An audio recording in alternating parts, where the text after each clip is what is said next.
það þarf meiri nýsköpun í íslensku samfélagi og aldrei eins og nú á þessum tíma og það þarf verulega að auka hlut kvenna í nýsköpun og þarna kemur stórkostlegt tækifæri.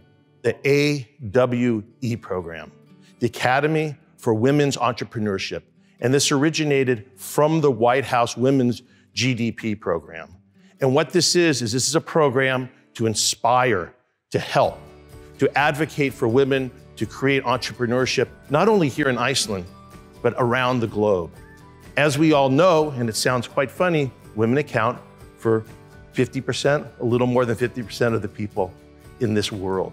And that's a tremendous resource that we have to tap into.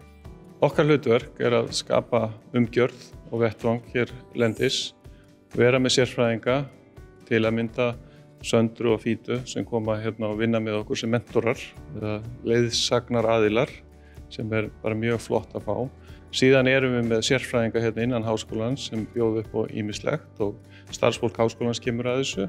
Til dæmis erum við með samstarf við FKA, félag kvenna í atvinnulífinu. To be quite honest, it's a testament to Iceland that you all were selected to be in the AWE program.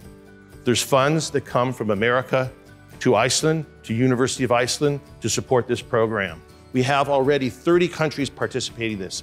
And this is not only in countries just like Iceland, but throughout South America and other areas in the world. So really what we see is Iceland coming together in a global community of women to make it happen, to make economies of the world stronger.